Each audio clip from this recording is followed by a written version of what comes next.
everybody, and welcome to Maximum Libertarian. I am Brian, and today we're going to have an interview with Mr. Larry Newman. Larry Newman, he currently serves as the president of the Missouri Alliance of Professional Bail Bond Agents, a trade organization that promotes ethics, standards of conduct, and education for individuals involved in the business of bail bonds in Missouri. It's very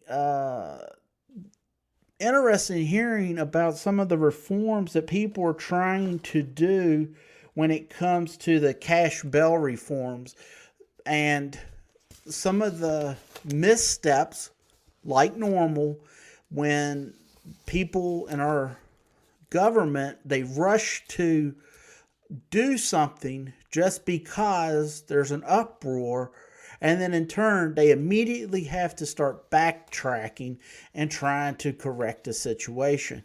He talks about that, and he talks about a couple other little things I think you're going to enjoy. So if you haven't already, wherever you're listening to this podcast, please subscribe to it on that podcast platform. If it's iTunes, if it's Google Play, it might even be Podbean. Who knows? But if you can, please subscribe to wherever your our podcast is. And then rate us. Give us 5 stars, obviously. Please ask that. And if you don't mind, you can run over to YouTube, Rumble, or Odyssey and find us at Maximum Libertarian. That's where we have videos about 4 times a week there. And then everything that we talk about is on our Twitter account and our Getter account, which is at We Are Max Lib. Okay, so now I'm done with that. Sit back, grab your glass of water, your hot tea, your cup of coffee, maybe an adult beverage, and listen to the soothing sounds of my voice talking with Mr. Larry Newman. Enjoy. All right, okay. Welcome, Mr. Newman. Let's go. We will. You are a former Jasper County Sheriff's Office deputy and detective, as well as a first responder, volunteer firefighter, police officer, probation, and parole volunteer. And you're currently the president of the Missouri Alliance of Professional Bail Bonds Agents, and has worked closely with lawmakers and other individuals on bail matters. So you've got a lot going on here, and Yes, so what brought you into this line of work, and then if you can go into what made you want to get vocal, because I got the email saying that you were interested in speaking to as many people as possible about topics.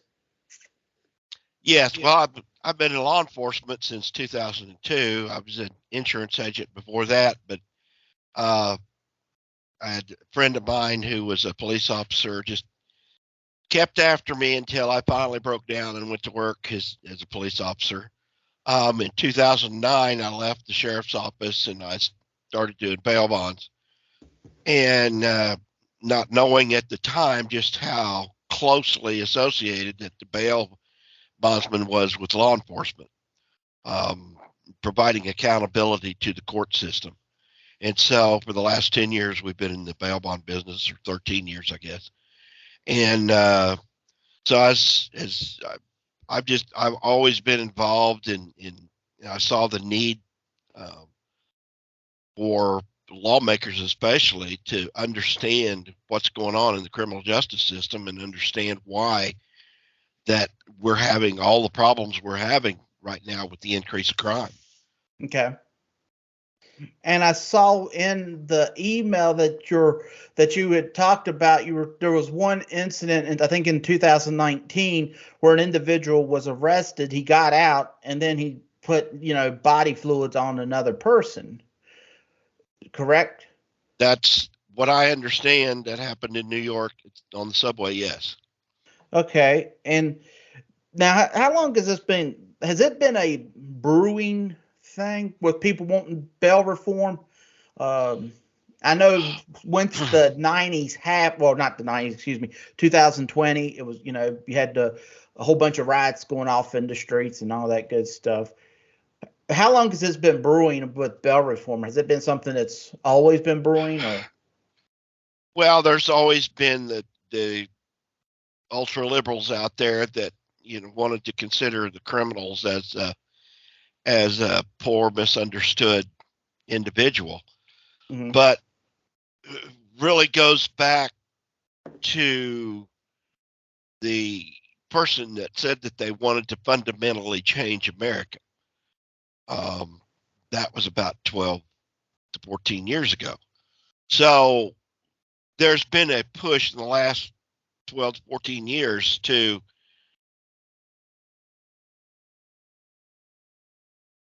make the victim the real criminal and the criminal is the victim, if that makes any sense.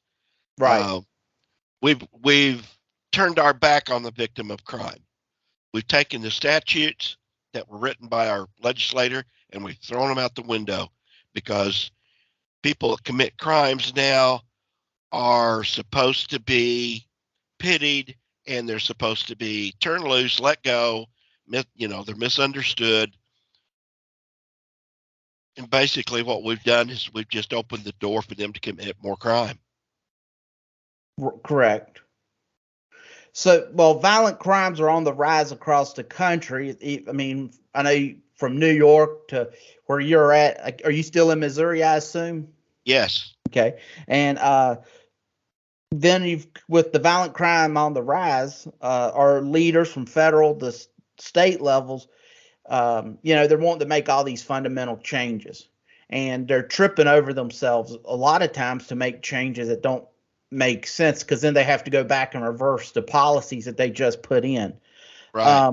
One of the things you had wrote an editorial for the Springfield News Leader. It said the new rules restrict judges' ability to use discretion in setting bail, leading to defendants reoffending pending their trials, including for crimes such as assault, gun charges, and even murder. When Missourians continue to lose faith in our criminal justice system, it is time for the Supreme Court to admit that it's the architect of the failure of the experiment. Bail reform may be laudable gold, but it must be implemented with wisdom. And that makes a lot of sense because a lot of times they do a lot of things for good intentions, and then of course it don't work out that way. Um, I did not know that they were trying to put handcuffs on judges in setting bail. Uh, is that similar to like doing the mandatory minimum sentencing? Well, no, we're talking about a pretrial release here when we're talking about bail. Uh, the pretrial release is where, if you're charged with a crime, you have the constitutional right to get out of jail on bond pending your court case. So that's what we're talking about. Well, Missouri Supreme Court judges put out new rules to the local judges saying that you must release these people with no bail. You must release them ROR. Uh, you must release them because they're poor. And it doesn't matter what you as a judge think or know about these people that are in your area. Uh, we're telling you that you've got to be nice to the criminals. And the judges that I've talked to in my area, they don't like it. They know that they're hurting the community, but they don't have a choice because the rules come down from the Missouri Supreme Court. Right. What are lawmakers trying to do anything to change that in your area, or to your knowledge, or is it just something that a court's gotta live with right now? Well, that depends. If you want to talk about what they say they want to change it. Uh huh. Okay, when they go into session, they don't do anything about it. It's they can't agree on anything. Uh, Criminal justice reform done right, we need, but criminal justice reform as it is set up now as the flash words, if you want to call it that, is all about eliminating the penalties for crime, and so we're making it easier on the people that commit crime. Right.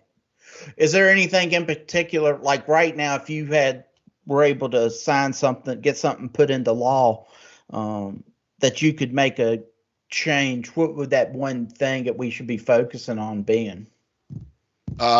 We need to, in Missouri, we need to make a law that repeals the Missouri Supreme Court rule changes and go back to letting the judges have discretion over what they're doing in their own precincts, in their own areas. The other thing is the Department of Corrections has a big hand in this. Probation and parole, which is a division of the Department of Corrections. Anytime someone pleads guilty to a crime, then the Department of Correction does an assessment on sentencing, and so then they look at this defendant very half-heartedly and go back in front of the judge and recommend to the judge that either the person goes to prison or they go on probation, which most people don't know what probation is. When you're given probation, that means that tomorrow you're walking on the street again. Mm-hmm. So let's say that you just beat somebody half to death and you go in front of the judge and you plead guilty, and the judge says, okay, I'm sentencing you to 5 years in prison, but instead I'm going to put you on probation for the next 5 years. Promise not to do it again. The next day, that person's out of jail walking the streets. So that's a major part of this, probably one of the top areas that need to be worked on. Right. Okay. You had another editorial your friend sent me. It said it was about the criminal justice system, how it's broken, and how Democrats have destroyed. It was very good. And I liked how you talked about how the problems were starting with the prisons, and then it moves to the local jails, and then you had COVID, and then probation. You spoke about charitable funds, bail funds. And let's see, in it said charitable bail funds, privately financed through donations, also have become popular as of late. Designed to work around the bail system and its built-in system of accountability, they get defendants released with zero accountability to the courts. I know our current vice president, when she was running, Kamala Harris, she was supporting raising funds to get people taken out on bail. Can you go more into detail about charitable bail funding, and just like if I was to go to jail and had to do a get myself bailed out?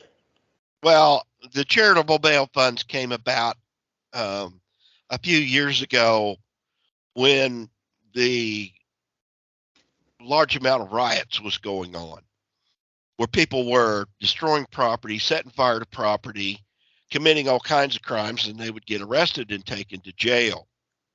Well, the people that were back in the riots, they wanted those people back out of jail. So we created these bail funds, financed through liberal politicians and the Hollywood groups.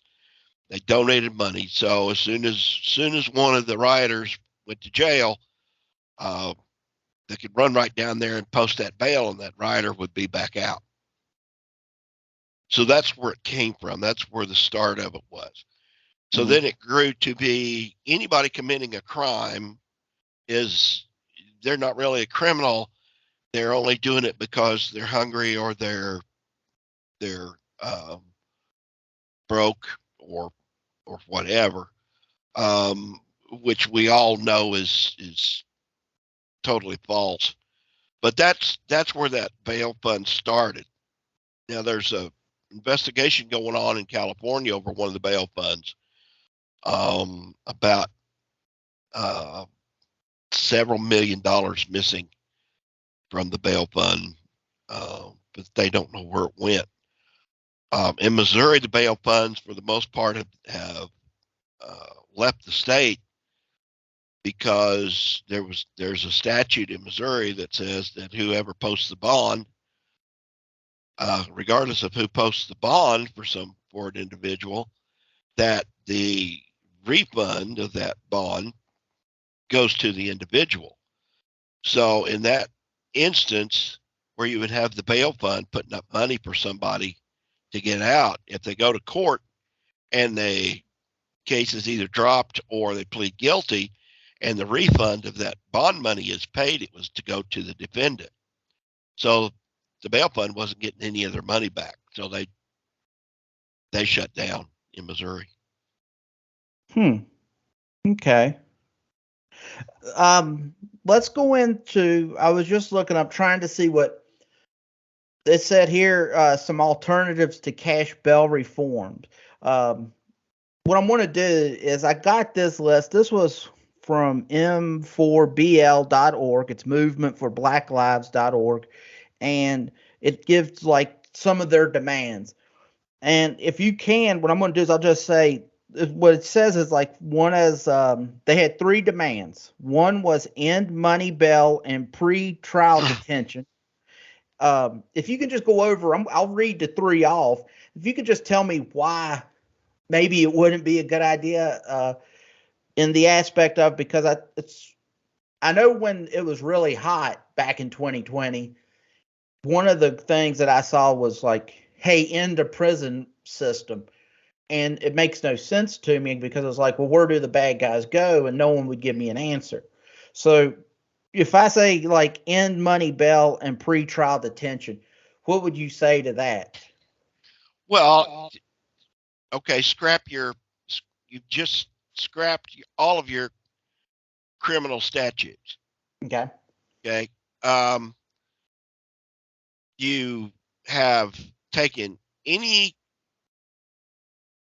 effort by the police and thrown that out the window. You eliminate any accountability to guarantee the appearance of that person in court to stand up for the charges against them. And that's really what bail does. The surety bail industry is the only accountable method of pretrial release, because when they are released on a surety bail, such as what I do, and they don't show up for court, then I've got the legal authority to pursue them anywhere in the United States and take them into custody and bring them back. We get justice for the victim. So that's what pretrial release should be. Every person, according to the Missouri Constitution, every person has the right to a release by surety bail, by sufficient surety. That's the way it's supposed to be. That's the way it was set up in this country from the beginning. It's been tried every other way, but we're the only method of securing the fact that that person is going to show up for court and stand in front of their victim and be accountable. Right. Okay. One of the other demands was eliminate risk assessments. What would you say? What would you say against that? So that's about as outrageous as anything I've heard. A risk assessment, the only way that civilization can exist is if we have rules, and if those rules are obeyed. And by the very nature of the human being, unless there is pain for bad behavior, you have no civilization. You have no society. You have nothing. To eliminate a risk assessment would be, it just, I'm almost at a loss for words on that. That's about as crazy. Basically, what you're saying is it doesn't matter what kind of crime that they do, they can murder somebody, and as soon as they're arrested, they have to be released with a promise to show up for court. Right. Now, That's crazy. Is risk assessments where they just do they do like assess like the crime, the mental well-being of the individual, and all is that, I assume, what a risk assessment is? Well, a risk assessment is first. Let me explain what the courts do. The courts ask a defendant a series of questions. Now, this is the defendant who just robbed a store, just beat somebody into drugs, whatever. The risk assessment is a list of 10 questions that they ask the defendant, and they have to assume that the defendant is going to be truthful on all of them. That's a court risk assessment. Okay. Now, a risk assessment that I do before I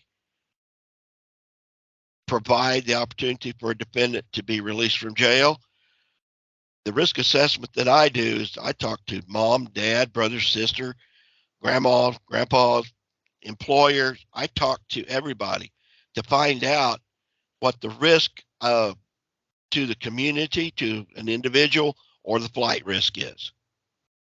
Now, that's the risk assessment that I provide. Risk assessment from the courts, you're asking a career criminal to tell you the truth. That's not going to happen. Right. Okay. And then the final demand that they had was eliminate criminal punishment, fees, and fines. What would be your argument against that? Okay. Well, let's say your 3-year-old walks in to a hot kitchen stove and sticks their hand on the burner and there's no pain. Right. Are they going to do it again? Yes. Okay. So when you eliminate any pain in the criminal justice system for bad behavior, what are they going to do? They'll just do it again. Exactly. So fines are supposed to be, they were set up to be painful, substantially painful, to inhibit people from, again, breaking that law. So everything that you're telling me that they want to do is the three things that will destroy civilization, because there's no longer any reason for people not to murder, kill, destroy, take everything you've got. There's just nothing there. So the three things that they want to do just eliminates our civilization and society and being able to live together. Right. Okay. So let's say someone wants to run for office. What would you tell them right now if you could get into a candidate's ear and say, this is an idea that I would push? I know in Missouri you talked about removing it or going back for the Supreme Court or for the state Supreme Court. Is there anything on a federal level that would bleed down here to Roanoke, Virginia, that you would say, you know what, if I was on city council, be on the lookout to try to do this, to make sure, because like you said, them three things right there would destroy the community. It's happening right now because we have so much violence going on. We have a lot of gun violence, and it's not being addressed really, except, hey, let's take away the guns, but that's not really handling the situation, you know. So what would you tell? Do you have anything like you would tell, like, if I ran for city council, like, hey, you ought to try to have this as one of your platforms? be hard stance on criminal justice. I would tell them to take the stand that you are going to go out there and you are going to implement rules and policies that impart pain and that hold accountable those people that commit crimes and make the punishment sufficient, adequately sufficient to stop them from doing those crimes again, whatever that should be. Of course, different crimes are different, different penalties, but that I would run on crime and Right. not criminal justice reform, because criminal justice reform means going easier. The communities, your community, my community, every community in the United States right now is crying for someone to take a stiffer hand with criminal justice. They're wanting the crime stopped because it's escalating out of control. Mm-hmm. The vast majority of people that live in your community and my community understand that, and they want something done. Right. Politicians, the elites, live in their own world and they have no idea what the real world is out here. So if I was going to run, or if I was advising someone to run on criminal justice, run on the fact that you're going to get tough on crime, tough on crime. That people want that. Sounds good. All right, I have two more questions for you. All right. The first one is, we're, like I said, we're seeing so much stuff that's hammering law enforcement. If it's defund the police, if you're having social media, just take a video and they'll cut the first, half a minute out and it changes the video completely. And my question is, one thing that I worry about is, how are we going to get good applicants for these different law enforcement agencies? Because otherwise, because it's being hammered so bad, we're having trouble getting people to sign up to be a police officer here in my area. This is also bleeding over into the military, because you were being told how bad the country is and things of that nature. So in turn, we're being taught this stuff. What is there any? Do you know of, like, the people that you know? Do you know of things that they're doing to trying to get the best recruits now, or what's going on there? Do you know? And I know that's a weird question. It might be a hard question to answer. No, it's not a hard question. It's a hard situation because law enforcement's having a difficult time recruiting right now, because it always has been one of the lower paid jobs that is the highest risk, and the first time that you can go out there and do and protect your community, and the first time you stub your toe or something happens to you, you get shot at, whatever, you've got to go find another career. The risk in making this a career is tremendous for the pay. So you're not going to find anybody out there in a uniform and wearing a badge that's doing it for the money or doing it for any other reason than they're there to help the community, because you've eliminated everything else. I know it's hard. We just had here in Joplin, Missouri, a couple of weeks ago, we had a defendant out on probation shot 3 Joplin police officers. 2 of them died. Joplin's having a hard time finding replacements. They're already shorthanded. So the police are doing a good job. One of the things that would help, if each community could elect a good prosecutor in their community then the police would have the incentive to come back and do what they need to do. These bad actor prosecutors that's been elected, the George Soros prosecutors, they're the ones that's been attacking the police officers. But if you get prosecutors that'll take the cases and back the police, you'll see a major change. Okay.